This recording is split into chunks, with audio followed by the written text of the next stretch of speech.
Assalamualaikum warahmatullahi wabarakatuh. Selamat jumpa kembali sahabat-sahabat viewer dan subscriber channel Titah Misteri. Kali ini kami akan membawa sebuah kisah misteri berbalut sejarah dengan latar salah satu tempat di Kabupaten Bondowoso, Jawa Timur sekitar tahun 1850 dengan judul Teror Keranda Terbang. Selamat menikmati. Sore itu, Marini duduk seorang diri di depan rumahnya sambil memandang hamparan sawah ditemani sepoinya angin yang terasa sangat menyejukkan. Hamparan padi yang hijau seperti menari indah mengikuti hembusan angin yang menyapu. Sungguh indah sekali pemandangan itu. Sebenarnya bukan itu yang paling membuat hatinya berbunga-bunga, tapi kejadian kemarin ketika seorang pemuda tampan berdarah ningrat datang melamarnya. Namanya Arya. Orangnya sangat tampan dan lembut dalam bertutur kata. Rasanya sosok seperti Arya adalah dambaan setiap wanita pada masa itu. Marini adalah wanita cantik anak almarhum Raden Sasongko, mantan kepala desa yang sangat disegani. Dia tinggal bersama Budasyah, ibunya, dan Lesmana, adik satu-satunya yang mengalami keterbelakangan mental. Sebenarnya Marini adalah anak kedua, tapi menurut cerita ibunya, kakak pertamanya meninggal beberapa hari setelah dilahirkan. Selain ibu dan adiknya, Marini juga tinggal bersama 2 orang pembantu dan 1 orang tukang kebun yang merangkap sebagai kusir kereta kuda, yang di zaman itu adalah kendaraan sangat mewah. Raden Sasongko meninggalkan warisan yang sangat banyak, sawah yang berhektar-hektar, kebun yang juga sangat luas, dan rumah joglo berbahan jati dan terdapat banyak ukiran yang melambangkan tingginya status Raden Sasongko di masyarakat semasa hidupnya. Tapi rumah joglo itu tidak lagi ditinggali sejak kematian Raden Sasongko. Budasyah memutuskan untuk membangun rumah di sebelahnya. Alasannya, sepeninggal ayahnya, Lesmana seringkali kambuh dan mengamuk ketika tinggal di rumah itu, terutama pada bulan Safar atau Sapar pada penanggalan Jawa. Waktu pernikahan Arya dan Marini pun tiba. Sebagai anak almarhum Raden Sasongko yang kaya raya dan dilamar oleh Arya yang juga seorang ningrat, pesta pernikahan dilangsungkan selama 7 hari 7 malam. Masyarakat desa situ benar-benar berpesta seminggu penuh. Aneka kesenian didatangkan Budasyah demi kemeriahan pesta pernikahan putrinya. Entah berapa ekor sapi yang dihabiskan untuk acara semeriah itu. Marini pun merasa benar-benar bahagia dalam pernikahannya. Bak seorang putri dan pangeran, kehidupan rumah tangga mereka benar-benar indah. Dan yang membuatnya semakin sempurna, Marini segera hamil 2 bulan setelah pernikahan. Waktu pun berjalan indah sampai mereka berdua mempersiapkan acara selamatan 7 bulan kehamilan. Disinilah semuanya bermula. Arya tiba-tiba mengusulkan untuk merenovasi rumah utama peninggalan Raden Sasongko. Marini sebagai seorang istri tidak berani menolak usulan itu. Hanya saja dia menyarankan suaminya untuk minta izin ke ibunya. Budasyah sama sekali tidak menyetujui usulan Arya. Dia menceritakan bahwa almarhum Raden Sasongko pernah berpesan untuk tidak pernah merenovasi rumah itu, apapun alasannya.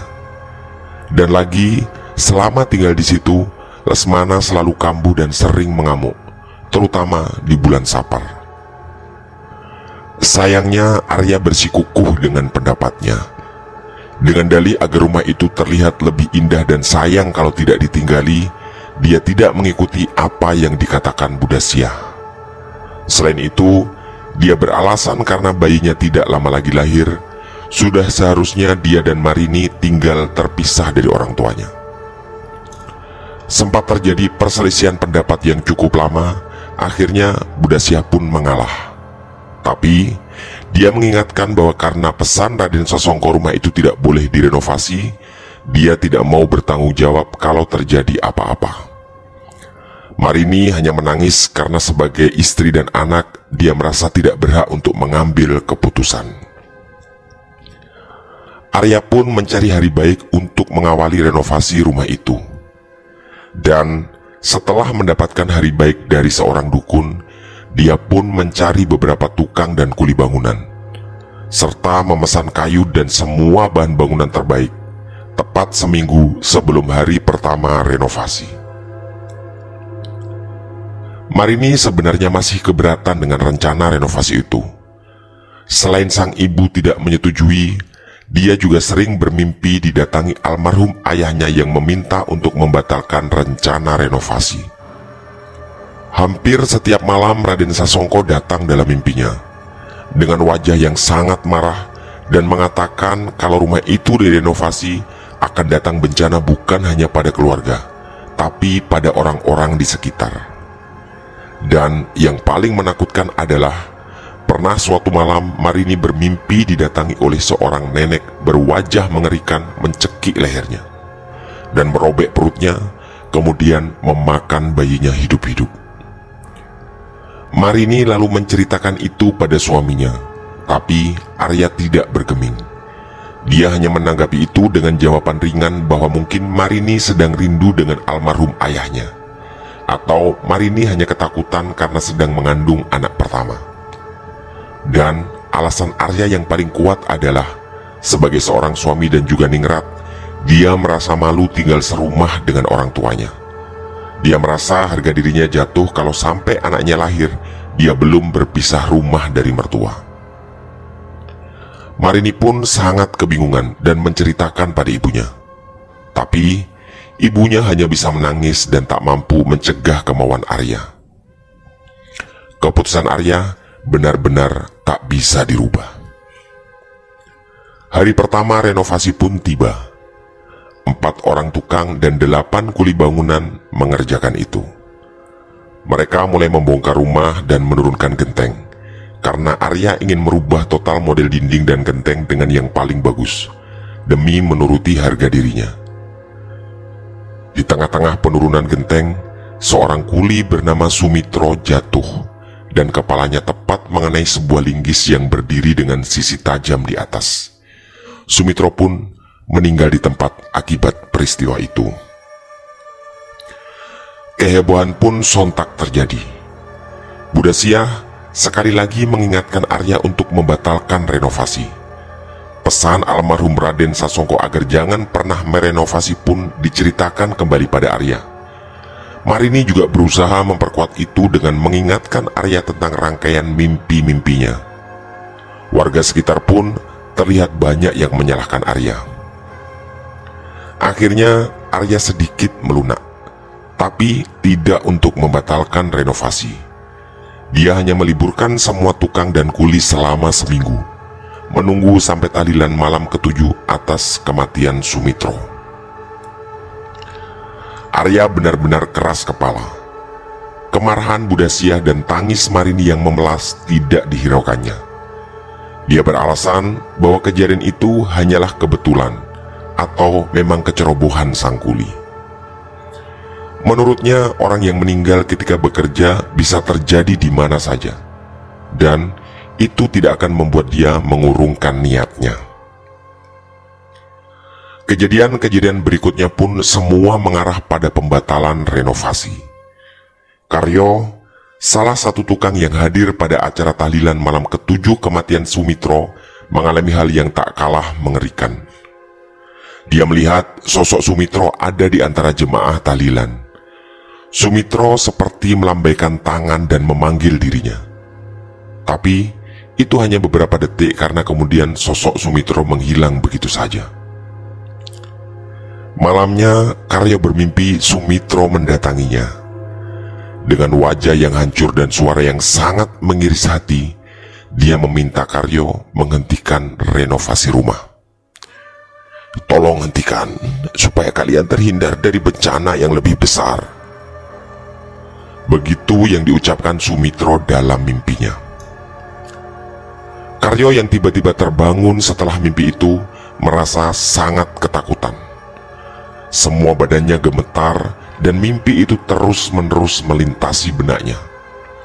Suara Sumitro begitu jelas dan ancaman bencana yang lebih besar harus benar-benar dicegah. Karyo pun menceritakan itu kepada Arya, sekaligus pamit karena dia tidak mau melanjutkan pekerjaan ini. Dia tidak mau menjadi korban hanya karena keras kepalanya Arya. "Maaf Mas Arya, saya pamit. Saya tidak mau melanjutkan ini. Mimpi saya tadi malam sangat jelas dan sangat menakutkan. Kalau sampean maksa, silahkan cari tukang yang lain," kata Karyo yang dijawab tenang oleh Arya. "Iya, tidak apa-apa." Karyo benar-benar heran. Sumitro sudah jadi korban, Budasya dan Marini tidak setuju, tapi Arya tetap tidak mau menghentikan pekerjaan ini. Sesaat sebelum Karyo pergi, ternyata 4 orang kuli datang bersamaan. Mereka pun tidak mau melanjutkan pekerjaan ini karena keempatnya juga mengalami kejadian yang sangat menakutkan. Dan apa yang dialami 4 orang itu benar-benar sama. Tapi itu bukan mimpi. Di tengah malam, pintu rumah diketuk. Dan ketika pintu itu dibuka, mereka melihat 4 orang berpakaian adat Jawa memikul sebuah keranda. Dan di dalamnya ada mayat dengan tubuh penuh luka. Dan itu adalah mayat mereka sendiri. Anehnya, semua 4 orang itu mengalami kejadian yang sama persis di rumah masing-masing. Mereka mengaku bahwa mayat yang di dalam keranda benar-benar sangat jelas dan adalah mayat mereka sendiri. Mereka pun ngotot tidak mau melanjutkan pekerjaan. Arya tentu mendebat itu dan menganggap itu semua hanyalah sebuah kebetulan. Perdebatan itu berlangsung cukup sengit dan membuat warga sekitar berkerumun. Semua orang menyayangkan betapa keras kepalanya Arya. Cerita tentang mimpi Karyo dan kejadian aneh keranda yang dialami 4 kuli itu pun tersebar dan diketahui semua orang di desa itu. Karyo pun semakin ketakutan mendengar cerita 4 kuli itu. Dia semakin yakin bahwa mimpi yang dialaminya bukanlah mimpi biasa. Apalagi dia juga mendengar dari Budasya bahwa semasa hidupnya Raden Sasongko mewanti-wanti agar rumah Joglo itu jangan direnovasi, apapun alasannya. Semua warga terlihat marah pada Arya, tapi sekali lagi Arya tidak bergeming. Kali ini dia beralasan bahwa tidak baik membatalkan rencana yang sudah disusun matang. Keputusan Arya pun tidak berubah. Semua pekerja selain Karyo silahkan melanjutkan pekerjaan. Dalam ketakutan yang semakin kuat, Karyo pun segera pergi mendatangi Mbah Joyo, kakeknya di desa sebelah yang dulu pernah bekerja di rumah Raden Sasongko. Karyo berharap dia bisa mendapat jawaban dari semua kejadian ini. Sesampainya di sana, Mbah Joyo menyambut dengan hangat dan menanyakan kenapa Karyo terlihat tergesa dan dengan wajah ketakutan. Karyo pun menceritakan semua pada kakeknya. Mulai dari bertemu sosok Sumitro pada malam tahlilan, mimpinya yang didatangi Sumitro, dan kejadian aneh yang menimpa 4 temannya yang didatangi 4 sosok pengusung keranda yang di dalamnya ada mayat mereka sendiri. Kakeknya pun menarik nafas panjang dan dalam, kemudian mulai bercerita. Rumah itu memang terkutuk, ucap sang kakek mengawali ceritanya. Karyo sangat seksama mendengar cerita kakeknya. Dia semakin yakin kakeknya mempunyai jawaban atas ini semua. Seingatnya, kakeknya adalah orang kepercayaan Raden Sasongko semasa hidupnya. Sang kakek pun melanjutkan ceritanya, tapi mewanti-wanti Karyo agar tidak menceritakan ini pada siapapun, karena ini sebenarnya adalah rahasia. Kata Mbah Joyo, Semua berawal ketika Raden Sasongko mencalonkan diri sebagai kepala desa. Ambisinya sangat besar untuk menang. Saingan satu-satunya adalah Raden Waluyo, yang sebenarnya adalah adik kandung Raden Sasongko sendiri. Karena ambisi yang terlalu besar dan sebenarnya tidak yakin akan menang, dia pun mencari dukun yang sangat sakti di Pulau Madura untuk memenangkan pencalonan. Sang dukun menjamin bahwa Raden Sasongko akan menang dengan syarat menjalani banyak sekali ritual. Salah satu ritual itu adalah menanam sebuah panci kuningan di salah satu tiang joglo rumahnya. Panci dan tiang joglo itu tidak boleh dipindah atau dirubah sampai tiang itu suatu saat roboh dengan sendirinya. Pas di hari pemilihan, tiba-tiba Raden Waluyo muntah darah di rumahnya dan meninggal. Otomatis Raden Sasongko menang dan menjadi kepala desa, bahkan sampai 3 periode dan sampai meninggal. Setelah menang pemilihan, sesuatu yang buruk menimpa keluarga Sasongko. Anak bungsunya, Lesmana, yang ketika itu masih kecil, hilang di perbatasan desa. Setelah beberapa hari, Lesmana ditemukan, tapi dia menjadi anak yang sangat berbeda. Menjadi gila dan sering mengamuk, sampai-sampai Lesmana pernah dipasung oleh keluarganya. Karena kejadian itu, Raden Sasongko berangkat lagi menemui sang dukun di Madura. Bajoyo kebetulan adalah satu-satunya yang diajak menemui sang dukun itu. Selama perjalanan ke Madura, banyak sekali kejadian aneh. Salah satunya adalah ketika mereka berdua bertemu dengan seorang anak kecil yang duduk menangis di bawah sebuah pohon. Wajahnya mirip sekali dengan wajah Lesmana. Dia sama sekali tidak berbicara. Hanya berkali-kali dia memandang Raden Sasongko dengan tatapan yang penuh kemarahan. Setelah beberapa lama, sang anak pun tiba-tiba menghilang. Selain itu, mereka juga menemui tumpukan keranda yang sangat banyak di pinggir jalan. Tidak ada orang di sekitar itu, tapi terlihat keranda-keranda itu disusun dengan sangat rapi dengan tumpukan yang sangat aneh dan bau yang sangat busuk menyengat. Sesampai di Madura, sang dukun kemudian mengatakan bahwa itu adalah harga yang harus dibayar oleh Raden Sasongko untuk jabatan yang dimilikinya. Anaknya yang gila tidak akan pernah bisa disembuhkan. Sang dukun juga mewanti-wanti lagi agar jangan pernah memindahkan panci dan tiang-tiang joglo rumahnya. Raden Sasongko sangat bersedih, tapi tidak ada yang bisa dilakukannya. Sejak saat itu, banyak sekali kejadian menyeramkan di rumah Raden Sasongko. Banyak pekerjanya yang tidak betah kerja di sana, termasuk Mbah Joyo. Mbah Joyo mengaku pernah mendengar suara anak kecil menangis di kamar mandi di tengah malam.